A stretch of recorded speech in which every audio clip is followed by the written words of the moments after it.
बिस्मिल्लाहिर्रहमानिर्रहीम अस्सलाम वालेकुम dear students, welcome back to my YouTube channel. My name is Ehsan Amar. आज हम physics first year new syllabus 2025 का नेक्स्ट यूनिट स्टार्ट कर रहे हैं। यूनिट का नाम है circular motion and rotational motion. ये चैप्टर नंबर 3 है। इसमें दो तरह की मोशन को हमने स्टडी करना है, सर्कुलर मोशन और रोटेशनल मोशन। इससे पहले अब तक हमने लीनियर मोशन को स्टडी किया है, linear displacement, linear velocity, linear acceleration. लेकिन आज हम देखेंगे अगर कोई बॉडी सर्कल में मूव कर रही हो तो उसके जो वो डिफरेंट पैरामीटर्स होते हैं वो क्या होते हैं, उनको पढ़ेंगे। जिसमें सबसे पहले जो है हमारे पास वो है एंगुलर डिस्प्लेसमेंट। ये देखेंगे एंगुलर डिस्प्लेसमेंट क्या होता है। इसके बाद जो है एंगुलर डिस्प्लेसमेंट की डेफिनेशन, ये इसकी डेफिनेशन, और इसकी डायरेक्शन फाइंड करने के लिए कौन सा रूल यूज़ होता है वो रूल पढ़ेंगे। राइट हैंड रूल जो है वो क्या होता है ये देखेंगे। इसके अलावा ये कुछ प्रूफ्स हैं जिसमें एक S is equal to R theta, ये प्रूव कैसे होता है। और इसके अलावा ये रेडियन और डिग्री का एक प्रूव है, 1 रेडियन इक्वल टू 57.3 डिग्री, ये कैसे आता है ये भी आज इसी लेक्चर में हम देखेंगे। इसके अलावा एंगुलर वेलोसिटी क्या होती है, इसकी डिफ़ाइन इंस्टेंटेनियस एंगुलर वेलोसिटी क्या होती है, यूनिफॉर्म एंगुलर वेलोसिटी क्या होती है। इसके अलावा एंगुलर एक्सेलरेशन क्या होता है, इसके कुछ प्रूव्स हैं। लीनियर वेलोसिटी और एंगुलर वेलोसिटी का प्रूव है, फिर लीनियर एक्सेलरेशन और एंगुलर एक्सेलरेशन का प्रूव है। ये प्रूफ भी जो है आज हम देखेंगे इसी वीडियो में। ये प्रूव है v is equal to R omega, linear velocity और एंगुलर वेलोसिटी का। इसी तरह ये प्रूव है एंगुलर एक्सेलरेशन और लीनियर एक्सेलरेशन का। ठीक है, ये सारी चीज़ें आज इसी लेक्चर में हम कवर करेंगे। तो ये एक शॉर्ट क्वेश्चन टाइप चीज़ें हैं, लॉन्ग क्वेश्चन ये नहीं है। इसमें 4 प्रूफ्स हैं, इसके अलावा 3-4 डेफिनेशंस भी हैं इंपॉर्टेंट। तो ये सारी चीज़ें आपने लाजमी तैयार करनी है। मैं आपको पहले समझाऊंगा भी सही, और साथ में वीडियो में ही आपके साथ जो है रिटन नोट्स भी शेयर कर दूंगा, जहाँ से देख के आपने अपने नीट कॉपी पे लिख लेना है इसको, और वही चीज़ें तैयार कर लेनी है फिर आपने। तो आइए टॉपिक को प्रॉपर स्टार्ट करते हैं। सबसे पहले हमें पता होना चाहिए कि सर्कुलर मोशन होती क्या है। When an object is moving in a circular path, its motion is known as circular motion। जब भी कोई ऑब्जेक्ट दायरे में घूमता है, सर्कल में घूम रहा होगा, उसकी जो मोशन होती है उसको हम बोलते हैं सर्कुलर मोशन। अब इसी कुछ एग्जांपल्स देखें, जैसा कि motion of moon around the earth, चांद की जो ज़मीन की गर्दिश है वो सर्कुलर मोशन है। इसी तरह अगर हम एक डोरी के साथ पत्थर को बांध लें और उसको यूं दायरे में घुमाएं तो वो भी कौन सी एग्जांपल होगी, सर्कुलर मोशन की एग्जांपल होगी। इसी तरह जो इलेक्ट्रॉन जो है न्यूक्लियस की रिवॉल्व करता है वो भी क्या करता है, सर्कुलर ऑर्बिट में रिवॉल्व करता है, तो उसकी मोशन भी सर्कुलर मोशन होगी। इस तरह आप कई एग्जांपल जो है डेली लाइफ से दे सकते हैं।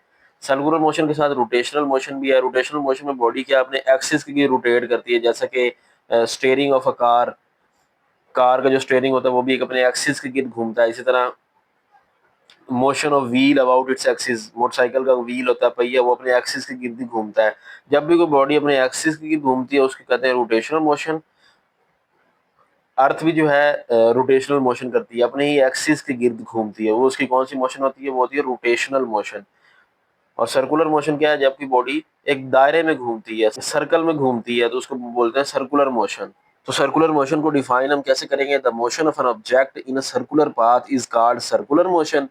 In circular motion the direction of body continuously change. जब भी कोई बॉडी सर्कल में मूव कर रही होती है ना तो उसकी जो डायरेक्शन ऑफ मोशन है वो मुसलसल चेंज हो रही होती है, क्योंकि सर्कल जो है वो स्ट्रेट पाथ तो होता नहीं है, तो उसकी डायरेक्शन ऑफ मोशन जो है वो कंटिन्यूअसली चेंज हो रही होती है। सर्कुलर मोशन की अगर हम एग्जांपल्स देना चाहें, जैसे कि मैंने पहले बताई है आपको, a stone reeled around by a string, एक डोरी के साथ बांधा हुआ पत्थर उसको हम घुमाते हैं, जो सर्कुलर मोशन की एग्जांपल है। इसलिए मोशन ऑफ इलेक्ट्रॉन है अराउंड द न्यूक्लियस, ये भी सर्कुलर मोशन की एग्जांपल है। इसी तरह जो तीसरा है मोशन ऑफ सीलिंग फैन, ये भी सर्कुलर मोशन है। इसलिए motion of moon around the earth, तो ये इस तरह के एग्जांपल्स आप जो है वो दे सकते हैं सर्कुलर मोशन की। तो जब भी कोई बॉडी सर्कुलर मोशन कर रही होती है तो इस टॉपिक में हम ये देखेंगे कि उसके जो डिफरेंट पैरामीटर्स है, जिसमें एंगुलर डिस्प्लेसमेंट है, एंगुलर वेलोसिटी है, एंगुलर एक्सेलरेशन है, वो सब क्या होंगे। इस पूरे चैप्टर में हमने जितनी भी कैलकुलेशंस करनी है वो सारी जो है वो सर्कल में होंगी।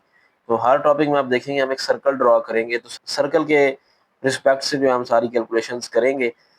तो आज हमने पढ़ना है कि बॉडी सर्कल में ये मूव कर रही है, उसका एंगुलर डिस्प्लेसमेंट कितना है, एंगुलर वेलोसिटी कितनी है, एंगुलर एक्सेलरेशन कितना है। इस तरह एंगुलर वेलोसिटी और लीनियर वेलोसिटी को क्या रिलेशन है, ये सारा कुछ है जो है हम देखेंगे। तो सबसे पहले हम देखते हैं कि ये एंगुलर डिस्प्लेसमेंट क्या होता है। वैसे इससे पहले आपने वर्ड सुना हुआ है डिस्प्लेसमेंट का, लेकिन एंगुलर डिस्प्लेसमेंट आपने अभी तक नहीं सुना होगा। एंगुलर डिस्प्लेसमेंट को पढ़ने से पहले हमें रिकॉल करना होगा कि लीनियर डिस्प्लेसमेंट क्या था। देखें, अगर हमारे पास लेट कोई एक बॉडी है, लेट कोई कार है, ठीक है, लेट ये कोई कार है, ये मूव कर रही है इस लाइन के ऊपर, तो जो देखिए चूंकि स्ट्रेट लाइन में मूव कर रही है, इसलिए हम कहेंगे जो इसका डिस्प्लेसमेंट है वो लीनियर डिस्प्लेसमेंट है। जब भी कोई बॉडी स्ट्रेट लाइन में मूव कर रही होती है, उसका जो डिस्प्लेसमेंट होता है वो होता है लीनियर डिस्प्लेसमेंट, जिसको हम स्मॉल डी से रिप्रेजेंट करते रहे हैं। लेकिन अगर यही कोई बॉडी स्ट्रेट पाथ में मूव करने की बजाय सर्कल में मूव कर रही है, तो उसका जो डिस्प्लेसमेंट होगा वो होगा एंगुलर डिस्प्लेसमेंट। तो एंगुलर डिस्प्लेसमेंट किसी भी बॉडी का वो डिस्प्लेसमेंट है जो वो सर्कल में घूमते हुए कवर कर रही होती है।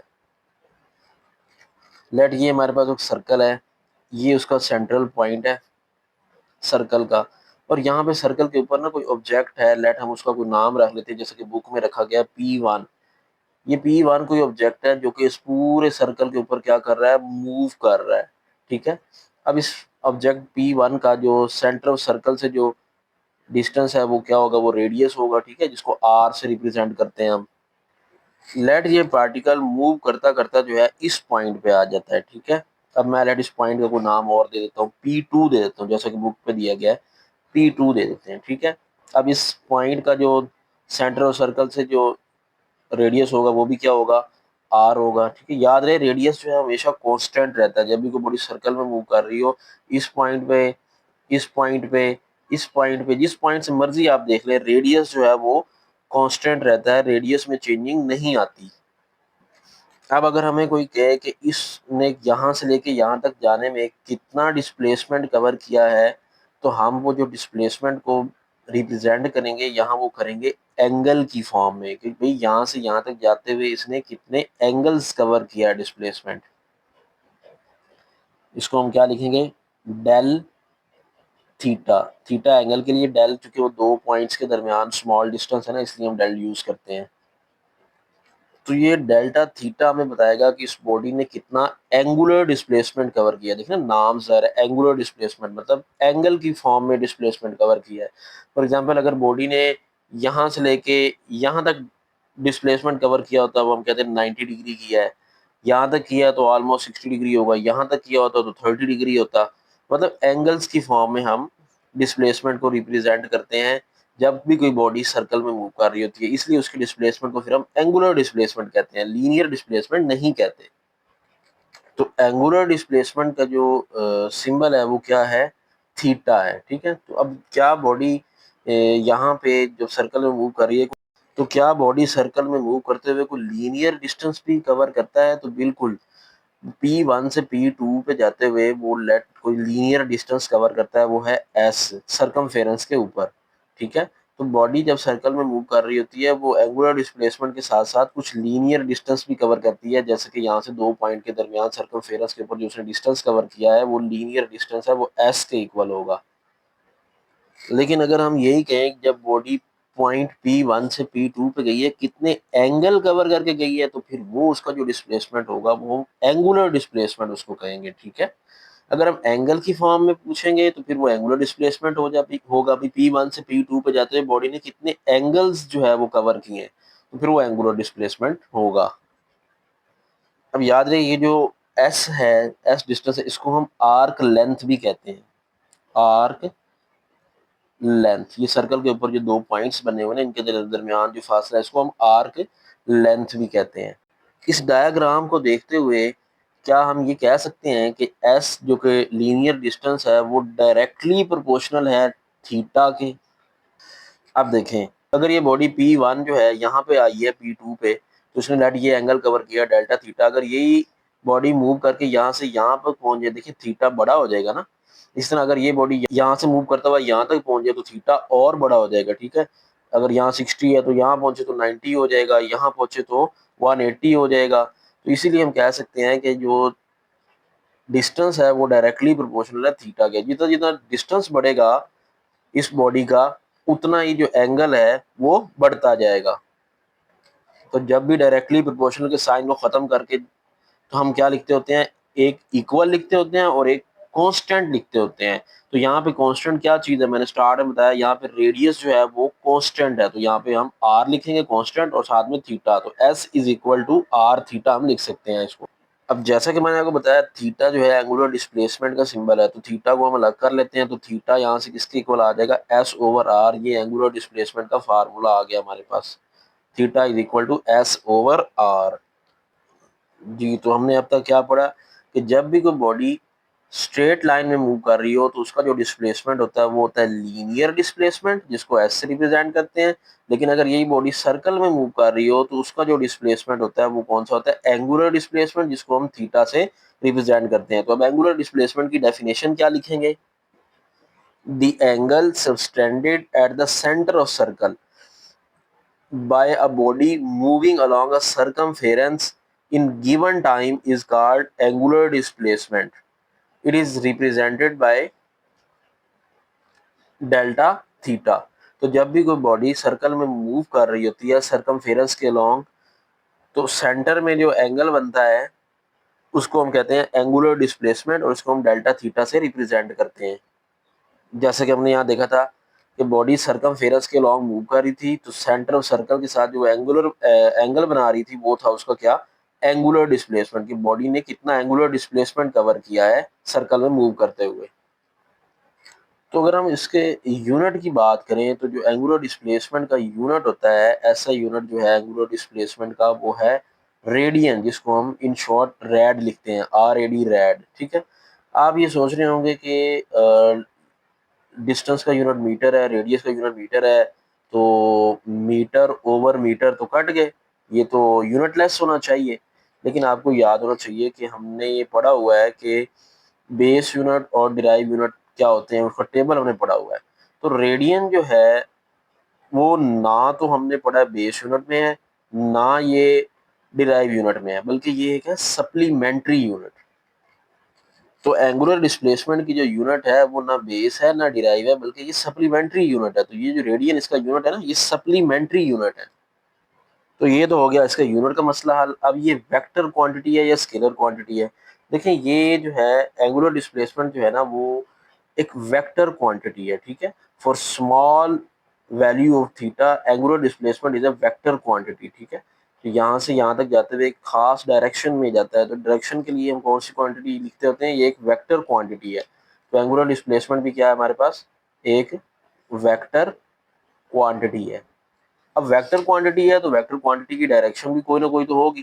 तो वेक्टर क्वांटिटी की डायरेक्शन होती है, तो इस एंगुलर डिस्प्लेसमेंट की डायरेक्शन हम कैसे फाइंड करते हैं, तो एंगुलर डिस्प्लेसमेंट की जो डायरेक्शन फाइंड करने के लिए एक रूल यूज होता है, उसको हम बोलते हैं राइट हैंड रूल। तो राइट हैंड रूल के जरिए हम एंगुलर डिस्प्लेसमेंट की डायरेक्शन निकालते हैं, राइट हैंड रूल के जरिए। अब right hand rule to find the direction of angular displacement, ये क्या है, ये शॉर्ट क्वेश्चन भी आ सकता है, state right hand rule to find the direction of angular displacement. अब राइट हैंड रूल क्या कहता है, राइट हैंड रूल कहता है लेट हमारे पास ना ये कोई एक्सिस ऑफ रोटेशन है, लेट ये कोई लाइन हमारे पास, ये क्या है, ये एक्सिस ऑफ रोटेशन है। ठीक है, इसके गिर्द जो है कोई बॉडी यूं करके सर्कल में मूव कर रही है। ठीक है, और वो एंटी क्लॉकवाइज मूव कर रही है, ये ऐसे करके एंटी क्लॉकवाइज मूव कर रही है। ठीक है, ये इसका क्या है, ये एक्सिस ऑफ रोटेशन है। अब इसका जो डिस्प्लेसमेंट होगा, चूंकि ये सर्कल में मूव कर रही है, वो कौन सा होगा, एंगुलर डिस्प्लेसमेंट होगा। एंगुलर डिस्प्लेसमेंट की डायरेक्शन फाइंड करने के लिए हमने क्या करना है, जिस डायरेक्शन में बॉडी मूव कर रही है ना, उस तरफ अपने राइट हैंड की जो फिंगर्स हैं इसको कर्ल कर्ल कर लेना है। ठीक है, अब यूं मूव कर रही है तो एंटी क्लॉकवाइज डायरेक्शन में हम फिंगर्स को कर्ल कर लेंगे, तो मेरा थंब जो है आप देख सकते हैं किधर बन रहा है, अपवर्ड डायरेक्शन में बन रहा है। ठीक है, तो हमने क्या करना है कि एक्सिस ऑफ रोटेशन को अपने राइट हैंड में ग्रैस्प कर लेना है, मतलब हमने एक्सिस ऑफ रोटेशन को अपनी राइट हैंड में पकड़ लेना है और उंगलियां जो है अपनी उस डायरेक्शन में कर्ल करनी है जिधर बॉडी मूव कर रही है। ठीक है, अब चूंकि एंटी क्लॉकवाइज मूव कर रही है इसलिए मैंने इधर कर ली है। ठीक है, तो अंगूठा मेरा किधर बनेगा, अपवर्ड, तो इसलिए इसकी डायरेक्शन क्या होगी, अपवर्ड। लेकिन ये अगर बॉडी एंटी क्लॉकवाइज ना मूव कर रही हो बल्कि क्लॉकवाइज मूव कर रही हो, ठीक है, क्लॉकवाइज मूव कर रही हो, तो क्या हो जाएगा, अब उंगलियां मुझे यूं कर्ल करना पड़ेंगी। ठीक है, और मेरा देखिए अब अंगूठा नीचे बनेगा, तो उस सूरत में हमारे जो डायरेक्शन ऑफ एंगुलर डिस्प्लेसमेंट होगी वो डाउनवर्ड होगी। तो एंगुलर डिस्प्लेसमेंट की डायरेक्शन डाउनवर्ड होती है अगर बॉडी क्लॉकवाइज मूव करे, अगर एंटी क्लॉकवाइज मूव करे तो अपवर्ड होती है। क्लॉकवाइज के लिए जो साइन है वो नेगेटिव होता है, एंटी क्लॉकवाइज के लिए जो एंगुलर डिस्प्लेसमेंट का साइन है वो पॉजिटिव होता है। ठीक है, ये एमसीक्यूज टाइप चीज है, याद रहे। ये जो टॉपिक है ये शॉर्ट क्वेश्चन बेस्ड टॉपिक है, ये लॉन्ग क्वेश्चन बेस्ड टॉपिक नहीं है। तो बाकी अब इसमें जो चीज़ें आपने अपने नोट्स में लिखनी है वो मैं आपको दिखा देता हूँ।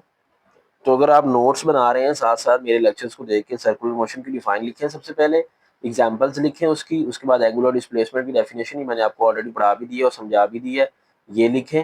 ठीक है, और ये एक वेक्टर क्वांटिटी है, ये भी साथ मेंशन करें। उसके बाद साइन कन्वेंशन, अगर एंटी क्लॉकवाइज मोशन हो रही है, अगर एंटी क्लॉकवाइज रोटेशन है तो एंगुलर डिस्प्लेसमेंट पॉजिटिव लेना है। इसी तरह अगर रोटेशन जो है वो क्लॉकवाइज है तो वो नेगेटिव लेना है। तो डायरेक्शन कैसे फाइंड करनी है एंगुलर डिस्प्लेसमेंट की, it can be found by right hand rule. Right hand rule क्या कहता है, grasp the axis of rotation in right hand, axis of rotation को अपने राइट हैंड में पकड़ लें और फिंगर्स को जो है कर्ल करें in the direction of rotation, then erect thumb, फिर हमारा जो अंगूठा है खिंचा हुआ अंगूठा वो हमें क्या शो करेगा, indicate the direction of angular displacement. तो वो हमें एंगुलर डिस्प्लेसमेंट की डायरेक्शन बताएगा, हमारा जो थंब होगा। ठीक है, ये डायग्राम आप बुक से देख के बना ले, ज़्यादा अच्छी बन जाएगी। मैं से जैसी ड्रॉ हुई है मैंने कर दी है। और इसका फिर ऐसा यूनिट लिखते हैं, एंगुलर डिस्प्लेसमेंट का ऐसा यूनिट क्या होता है, रेडियन, जो कि क्या सप्लीमेंट्री यूनिट है। ठीक है, उसके बाद हमारी बुक में एक और बात मेंशन की गई है कि जो एंगुलर डिस्प्लेसमेंट का जो यूनिट है वो कुछ और यूनिट्स भी हैं, जैसे कि डिग्री है, रेवोल्यूशन है और रेडियन। तो हमने फिर पढ़ लिया ना कि रेडियन है। अब इसका एसआई यूनिट जो है इन तीनों में वो रेडियन ही है। ठीक है, system international unit angular displacement का रेडियन ही है, लेकिन इसके अदर यूनिट भी हैं, डिग्री और रेवोल्यूशन। ठीक है, क्योंकि हमने पढ़ा हुआ है कि जब बॉडी एक रेवोल्यूशन कंप्लीट करती है, जैसे कि ऊपर डायग्राम ही बनी हुई है, ये सर्कल बना हुआ है, जब पूरा एक रेवोल्यूशन कंप्लीट होती है हम कहते हैं कितने डिग्री कवर किया, 360, क्योंकि एंगल को हम पहले डिग्री में भी मेजर करते रहे मैट्रिक तक। तो वन रेवोल्यूशन किसके इक्वल होता है, वन रेवोल्यूशन इक्वल होती है किसके, 360 डिग्री के। तो एक सर्कल में रेडियन कितने होते हैं, एक सर्कल में रेडियन होते हैं 2 पाई। अगर एक पूरा सर्कल मुकम्मल हो रहा है तो इसका मतलब है 2 पाई रेडियन हमारा क्या हो गया, कवर हो गया है।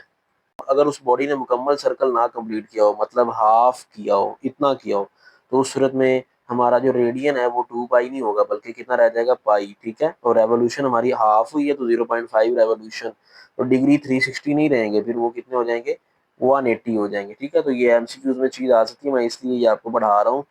डिग्री, रेवोल्यूशन और रेडियन वाला जो कॉन्सेप्ट यहाँ बुक में मेंशन किया गया है कि अगर एक रेवोल्यूशन हो तो 2 पाई रेडियन होते हैं, 360 डिग्री होते हैं, हाफ रेवोल्यूशन 180 होती है और उसका रेडियन में कितना होगा, पाई होगा। उसके बाद हमारा यहाँ पे एक शॉर्ट क्वेश्चन है, prove that S is equal to R theta. S क्या है, लीनियर डिस्प्लेसमेंट है, थीटा एंगुलर डिस्प्लेसमेंट है। ये ऐसे भी आ सकता है, prove the relation between linear displacement and angular displacement, S is equal to R theta. ठीक है, उसी तरह वही वाली ये डायग्राम हमने पहले पढ़ ली है। Suppose S is the length of a circle, हम ये थोड़ी थ्योरी लिख लेंगे कि एस को है सर्कल की लेंथ है जिसका रेडियस कितना है R, which make an angle theta with the centre of circle. ये डायग्राम हमने ऑलरेडी बनाई हुई है, देखें ये वाली, यही वाली है। ठीक है, एस क्या है, वो लेंथ है सर्कल की। ठीक है, और वो एंगल कितना बना रहा है सर्कल के साथ, थीटा, और सर्कल का रेडियस कितना है, आर। ठीक है, तो थीटा इज इक्वल टू, इस सूरत में थीटा का जो फार्मूला होता है एंगुलर डिस्प्लेसमेंट का होता है arc length divided by radius of circle. अब आर्क लेंथ, ये इसको हम बोलते हैं आर्क लेंथ, ये एस जो है पी और P1 के दरमियान जो डिस्टेंस है ये आर्क लेंथ है, ये एस है। तो यहाँ पे हम लिख देंगे एस, पहले ये भी लिख लेते हैं, आर्क लेंथ कितनी है, P1, P1 divided by are. ठीक है, ये हमारी आर्क लेंथ है। अब P1 एस के इक्वल है, नेक्स्ट स्टेप में इसको मैं एस लिख रहा हूँ, P1 हमारा एस के इक्वल है ना, तो इसके लिए एस लिख देते हैं, और रेडियस आर है, रेडियस ऑफ सर्कल आर, तो आर उधर जाके मल्टीप्लाई हो जाएगा, S is equal to R theta. ये शॉर्ट क्वेश्चन में आ जाता है, prove that S is equal to R theta. तो आप ऐसे करके प्रूव कर दीजिएगा, आपको 2 नंबर मिल जाएंगे। उसके बाद एक और रिलेशन आता है कि प्रूव करें relation between radian and degree. अभी हमने ना रेडियन और डिग्री और रेवोल्यूशन का एक रिलेशन लिखा था, तो अब ये इसको प्रूव करना है। तो उसके लिए आप ये डायग्राम सेम यूज कर सकते हैं। डायग्राम के बगैर भी अगर प्रूव कर देंगे तो नंबर आपको मिल जाएंगे। ये सेम डायग्राम है। इफ पॉइंट ओ पी, ये जो पॉइंट ओ पी है इसकी बात कर रहे हैं, point O P is rotating, the point P cover a distance, तो अगर वो पूरा सर्कल मूव करता है तो हमने अभी पढ़ा है वो किसके इक्वल होता है, सर्कमफेरेंस 2πr। तो एस किसके इक्वल हो जाएगा, 2πr, circumference of circle S is equal to 2πr in one revolution. तो पूरी रेवोल्यूशन के दौरान वो कितना डिस्टेंस कवर करेगा, S is equal to 2πr, वो डिस्टेंस हमारा टोटल कवर करेगा। ये पॉइंट ओ पी जब पूरे सर्कल में मूव करेगा तो वो कितना मूव करेगा, S is equal to 2πr। अब हमें एक रिलेशन पीछे पढ़ा था, theta is equal to S over R, ठीक है। अब यहाँ पे हमें एस की वैल्यू यहाँ से उठा के यहाँ पुट कर देनी है, एस की जगह पे लिख देंगे 2πr ओवर आर। अब देखें आर से आर कैंसिल हो जाएगा, तो थीटा किस में होता है, रेडियन, तो थीटा किसके इक्वल आ जाएगा, 2π रेडियन के। तो थीटा आ गया हमारे पास 2π रेडियन। अभी हमने एक रिलेशन देखा था, एक रेवोल्यूशन हो वो 2π रेडियन के इक्वल होती है, और 2π रेडियन अगर डिग्री में देखें तो वो 360 होता है। तो हम यहाँ से लिख सकते हैं कि जो हमारा 2π रेडियन जो है वो 360 के इक्वल है, तो यहाँ 1 रेडियन किसके इक्वल हो जाएगा, ये 2π मल्टीप्लाई हो रहा है, उधर जाकर 360 के नीचे डिवाइड हो जाएगा। या आप इस रिलेशन को देख लें, theta is equal to 2π radian लिखा हुआ है, ये 2π मल्टीप्लाई हो रहा है, वहां जाकर डिवाइड करा देंगे तो 1 radian is equal to theta over 2π आ जाएगा। तो 1 radian is equal to theta over 2π आ गया, ठीक है। तो थीटा कितना है पूरी रेवोल्यूशन में, 360, तो ये 360 वैल्यू उठा के यहाँ पुट कर देंगे, 360 आ जाएगा, डिवाइडेड बाई 2π की वैल्यू 3.1428, कैलकुलेटर उठा के इसको इस पर डिवाइड कराएं तो आपके पास 1 radian is equal to 57.3 degree आ जाएगा। अब ये पेपर में क्वेश्चन ऐसे भी आ सकता है, prove that 1 radian is equal to 57.3 degree, या prove the relation between radian and degree, तब भी एक ही बात होगी, ठीक है। तो आपने ये क्वेश्चन भी अपने नोट्स में लिख लेने हैं। अच्छा, मैंने कुछ डिग्री, रेवोल्यूशन और रेडियन से रिलेटेड फिजिक्स में एमसीक्यूज आते देखते हैं, देखे हैं, मैं आपके साथ वो डिस्कस करना चाहूँगा। पेपर में क्वेश्चन आया होता है कि एक बॉडी ने ना 4 रेवोल्यूशन मूव की हैं, तो उसने रेडियन में कितना कवर किया होगा, ठीक है। अब हमें पता है कि ना 1 रेवोल्यूशन जो है ना, 1 रेवोल्यूशन वो 2π रेडियन के इक्वल है। अब पेपर में एमसीक्यू है 4 रेवोल्यूशन कवर किए हैं तो कितने रेडियन होंगे, 4 रेवोल्यूशन वो कितना हो जाएगा, 4 मल्टीप्लाई बाय 2π, तो कितना हो जाएगा 8π, ठीक है। इस तरह अगर आ जाए कि बॉडी ने 6 रेवोल्यूशन किए हैं तो उसने कितना रेडियन कवर किया होगा, तो 6 को 2 से मल्टीप्लाई करा देंगे तो 12π आ जाएगा, ठीक है। तो ये एमसीक्यू टाइप चीजें हैं जो कि पेपर में पूछी जा सकती हैं। तो जब भी आपने रेवोल्यूशन से रेडियन में जाना है ना, तो आपने मल्टीप्लाई करा दिया करना जस्ट 2π से। लेकिन अगर उलट भी तो हो सकता है, रेडियन से रेवोल्यूशन में जाना पड़ जाए तो क्या करेंगे, तो फिर डिवाइड करा देंगे। रेडियन से अगर हमने जाना है किसमें, रेवोल्यूशन में, तो फिर हम डिवाइड करा देंगे, डिवाइडेड बाय 2π। उसके बाद नेक्स्ट है एंगुलर वेलोसिटी। जैसे भी हमने एंगुलर डिस्प्लेसमेंट पढ़ लिया, जिसका सिंबल हमने अभी पढ़ा क्या था कि डेल थीटा या थीटा जिसको हमने कहा था, ठीक है। तो अब एंगुलर वेलोसिटी क्या है, बिल्कुल उसी तरह जैसे लीनियर वेलोसिटी क्या होती है कि कोई बॉडी कितने टाइम में कितना डिस्प्लेसमेंट कवर कर रही है, rate of displacement is called velocity, ठीक है। उसको हम क्या लिखते हैं, v is equal to D over T, rate of displacement of a body is called velocity. तो एंगुलर वेलोसिटी क्या होती है कि जब भी कोई बॉडी सर्कल में मूव कर रही हो, ठीक है, तो वो कितने टाइम में कितनी रेवोल्यूशन कंप्लीट करती है, वो होगी उसकी एंगुलर वेलोसिटी। फॉर एग्जांपल कोई फैन है हमारे पास, ठीक है, जो कि मूव करता है सर्कल में, ठीक है। तो स्टार्ट में फैन जो है वो 1 मिनट में 15 रेवोल्यूशन कर रहा है, फॉर एग्जांपल, ठीक है, 15 बार वो क्या है वो मूव कर रहा है सर्कल में। 15 रेवोल्यूशन जो है वो 1 मिनट में कर रहा है, तो हम कहेंगे कि इस वक्त जो उसकी एंगुलर वेलोसिटी है वो 15 रेवोल्यूशन पर मिनट है, मतलब 1 मिनट में 15 रेवोल्यूशन। लेकिन अगर उसी फैन को हम तेज कर दें, अब वो 1 मिनट में 30 करता है, तो अब उसकी वेलोसिटी क्या हो गई है, बढ़ गई है, ठीक है। तो हम कहेंगे उसकी एंगुलर वेलोसिटी में क्या आ गया, इंक्रीज, क्योंकि वो सर्कल में मूव कर रहा है, वेलोसिटी उसकी एंगुलर वेलोसिटी होगी। तो अब वो कितने टाइम में, उसी 1 मिनट में 30 रेवोल्यूशन कर रही है, तो उसकी एंगुलर वेलोसिटी क्या हो गई है, बढ़ गई है। मतलब अगर कम टाइम में ज्यादा रेवोल्यूशन कर रही है तो हम कहेंगे वेलोसिटी बढ़ गई है, लेकिन अगर ज्यादा टाइम में कम रेवोल्यूशन कर रही है तो हम कहेंगे कि उसकी वेलोसिटी कम हो गई है। अगर हम इसको सर्कल की फॉर्म में समझे, जैसे बुक पे समझाया हुआ उन्होंने हमें, ये एक सर्कल है हमारे पास लेट, ठीक है। ये उसका सेंटर है, यहाँ पे कोई बॉडी है, उसका पॉइंट का नाम है P1 और वो मूव करता है यहाँ से और यहाँ पे चला जाता है दूसरे पॉइंट पे, लेफ्ट पॉइंट का नाम है P2। अब P1 से P2 जाते हुए उसने कितना जो यहाँ पे एंगल बनाया वो है लेट डेल्टा थीटा, ये उसने एंगुलर डिस्प्लेसमेंट कवर किया है, ठीक है। अब उसने कितने टाइम में किया है, मेन चीज यहाँ पे टाइम है, तो कितना डिस्प्लेसमेंट कितने टाइम में किया है, इसको हम कहते हैं एंगुलर वेलोसिटी। तो जैसे डेफिनेशन थी ना, rate of change of displacement is called velocity, तो यहाँ पे हो जाएगा rate of change of angular displacement is called angular velocity. तो उसके लिए सिंबल होता है v, लीनियर वेलोसिटी के लिए, यहाँ इसके लिए होता है ओमेगा, ठीक है। Angular displacement delta theta divided by delta T, तो rate of change of angular displacement is called angular velocity. So formula इसका क्या हो जाएगा, del theta over del T, ये एंगुलर डिस्प्लेसमेंट का हमारे पास फार्मूला आ जाएगा, ठीक है। अगर हम इसका एसआई यूनिट देखें, एसआई यूनिट इसका क्या हो जाएगा, अभी हमने देखा कि रेडियन का जो इसका जो एंगुलर डिस्प्लेसमेंट का यूनिट था वो था रेडियन, एंगुलर डिस्प्लेसमेंट का यूनिट होता है रेडियन और टाइम का यूनिट होता है सेकंड, तो ये बन जाएगा ऊपर जाकर रेडियन पर सेकंड, रेडियन पर सेकंड। तो मीटर पर सेकंड लीनियर वेलोसिटी का यूनिट और इसका रेडियन पर सेकंड, ठीक है ना। उसके बाद जो है कांस्टेंट या यूनिफॉर्म एंगुलर वेलोसिटी की डेफिनेशन क्या होगी, ये भी आ सकती है। देखें, जैसे यूनिफॉर्म वेलोसिटी की डेफिनेशन होती है उस तरह यूनिफॉर्म एंगुलर वेलोसिटी की भी डेफिनेशन होगी। If a body covers equal angular displacement in equal interval of time, then the velocity of a body is called uniform angular velocity। तो यूनिफॉर्म एंगुलर वेलोसिटी या constant angular velocity की definition ये आपने खुद लिख लेनी है। If a body covers equal angular displacement in equal interval of time, then the velocity of a body is said to be uniform angular velocity. अगर आप इसको डायग्राम के जरिए समझना चाहते हैं तो मैं आपको डायग्राम के जरिए समझा रहा हूँ। फॉर एग्जांपल, ये हमारे पास यहाँ पे एक बॉडी है जो कि सर्कल के ऊपर क्या करती है, मूव करती है, ठीक है। पहले ठीक है, ये सर्कल का रेडियस है, ये सेंट्रल पॉइंट है। पहले 1 मिनट में वो है 10 डिग्री मूव की है, ठीक है, 10 डिग्री। नेक्स्ट 1 मिनट में फिर 10 डिग्री मूव की है, नेक्स्ट 1 मिनट में फिर 10 डिग्री मूव की है। तो इसकी जो वेलोसिटी होगी वो होगी यूनिफॉर्म एंगुलर वेलोसिटी। तो पहले 1 मिनट में 10 डिग्री, अगले 1 मिनट में फिर 10 डिग्री, अगले 1 मिनट में फिर 10 डिग्री मूव की है। उसके बाद नेक्स्ट 1 मिनट में फिर वो 10 डिग्री मूव करता है, तो इसकी जो वेलोसिटी होगी वो होगी यूनिफॉर्म या कांस्टेंट एंगुलर वेलोसिटी।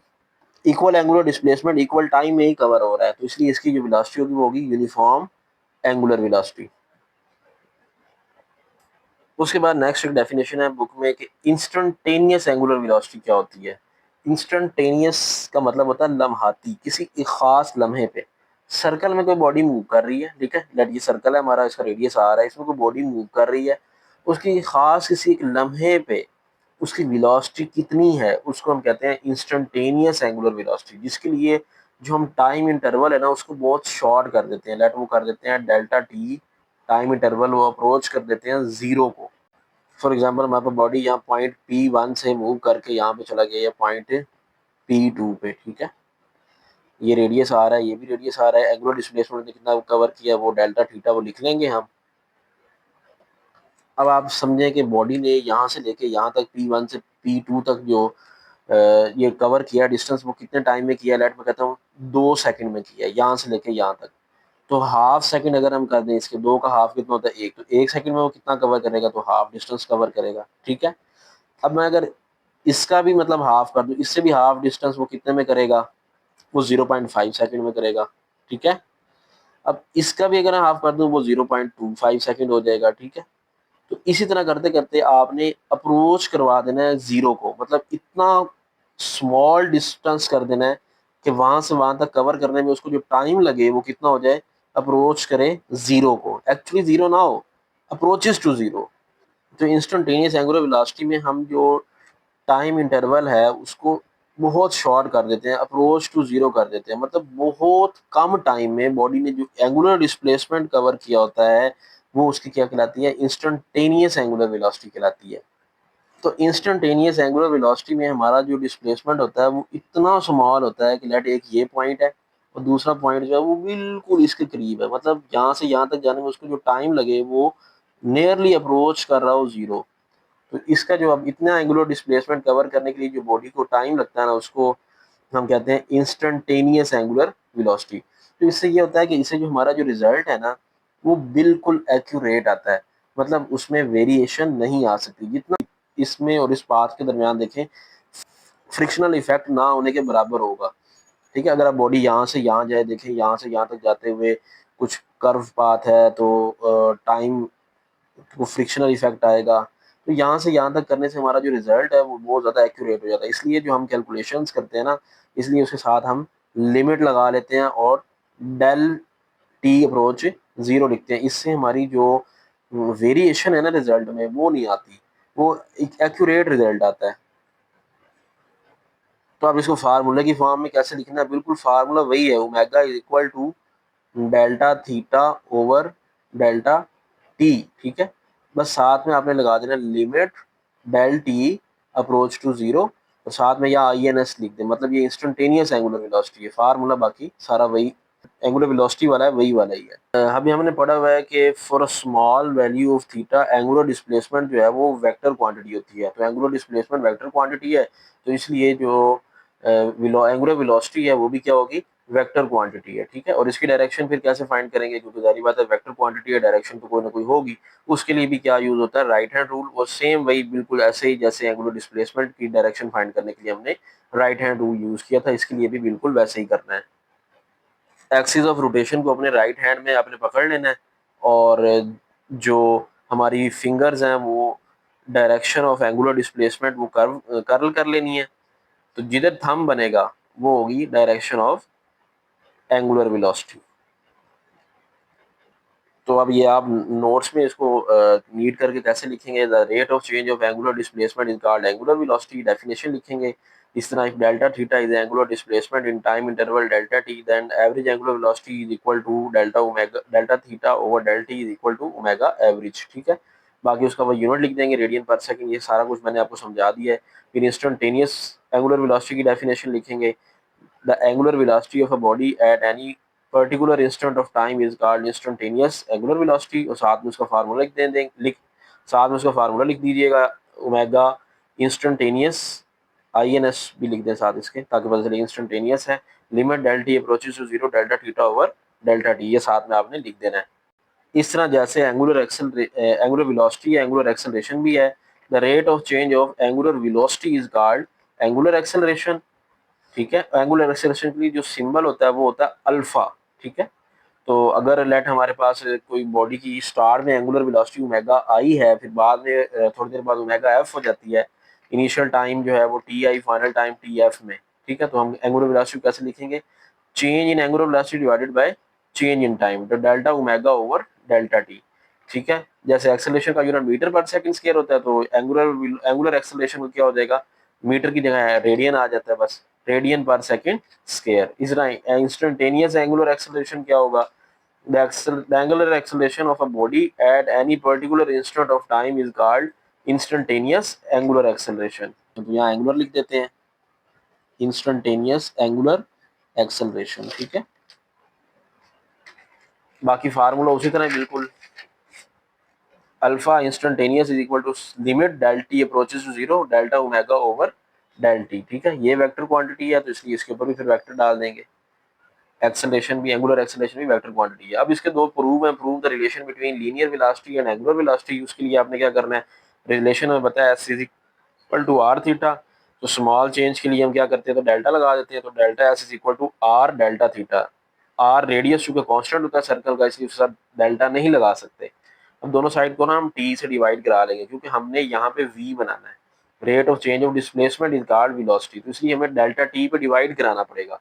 इधर भी डेल्टा टी पे डिवाइड करा दें, R as it is delta theta साथ डेल्टा टी पे डिवाइड करा दें। अब आप ये देखें कि अभी हमने पीछे देखा है कि हम जो है इंस्टेंटेनियस एंगुलर वेलोसिटी लेते हैं और इंस्टेंटेनियस एंगुलर एक्सेलरेशन लेते हैं। स्मॉल चेंजेस के लिए हम limit delta T approach to zero कर लेते हैं, क्योंकि उससे जो है वो रिजल्ट हमारा को एक्यूरेट आता है। तो एक्यूरेट रिजल्ट के लिए हम क्या करेंगे, लिमिट अप्लाई कर लेंगे, limit delta T approaches to zero इधर भी, और limit delta T approaches to zero delta theta over delta T इधर भी लगा देंगे। ठीक है, अगर आप ये देखें, ये चीज़ जो है ये फार्मूला है किसका, वेलोसिटी का, rate of change of displacement is called velocity, तो यहाँ वी लिख देंगे।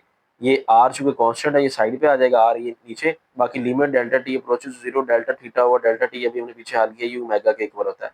तो v is equal to R omega, ये हमारा प्रूव हो गया। बेशक इनके ऊपर वो वेक्टर भी डाल दें क्योंकि ये वेक्टर क्वांटिटी है, लीनियर वेलोसिटी और एंगुलर वेलोसिटी, ठीक है। तो ये प्रूव हो गया relation between linear velocity and angular velocity. ऐसे भी सवाल आ सकता है, prove the relation between linear velocity and angular velocity, और prove that v is equal to R omega, ऐसे भी आ सकता है। तो जैसे ये v is equal to R omega prove हुआ है, इस तरह रिलेशन हम प्रूव कर सकते हैं लीनियर एक्सेलरेशन और एंगुलर एक्सेलरेशन का, मतलब a is equal to R alpha, वो भी देख लेते हैं। तो बिल्कुल उसी तरह ये सवाल भी आ सकता है, prove the relation between linear acceleration and angular acceleration alpha. तो a is equal to R alpha ये प्रूव कर सकते हैं। तो उसके लिए हमें क्या वेलोसिटी वाला फार्मूला लेना पड़ेगा, v is equal to R omega, small change के लिए डेल्टा लगा देंगे, इधर भी delta, v is equal to R delta omega, ठीक है। उसके बाद डेल टी पे डिवाइड करेंगे ताकि ये एक्सेलरेशन बन जाए और ये एंगुलर एक्सेलरेशन बन जाए। तो यहाँ पे हम डेल टी पे डिवाइड कर देंगे। नेक्स्ट स्टेप में बिल्कुल इस तरह लिमिट ले लेंगे, limit del T approaches to zero, तो बाकी उधर delta V over del T, limit delta T approaches to zero, R delta omega over delta T, ठीक है। अब ये चीज जो है rate of change of velocity is called acceleration बन जाएगा, और रेडियस ये हम साइड पे ले लेंगे, कांस्टेंट है। और ये जो चीज है limit delta T approaches zero, delta omega over delta T, ये अभी हमने पीछे पढ़ा, ये फार्मूला होता है एंगुलर एक्सेलरेशन का। Rate of change of angular velocity is called angular acceleration. तो A is equal to R alpha, ये हमारे पास ये भी प्रूव हो गया relation between linear acceleration and angular acceleration. तो ये आज का टॉपिक कंप्लीट हो गया। उम्मीद है ये टॉपिक आपको समझ आ गया होगा। ये शॉर्ट क्वेश्चन टाइप टॉपिक है, इसमें ये प्रूव और डेफिनेशंस आपने याद करनी है अच्छी तरह। तो इसमें जो मेन आपने जो तैयार करना है, जो अगर आप नोट्स लिख रहे हैं तो वो क्या क्या लिखना है, मैं आपके सामने दोबारा जो है वो शो करवा देता हूँ, जो आपने अपनी नीट कॉपीज में लिखना है।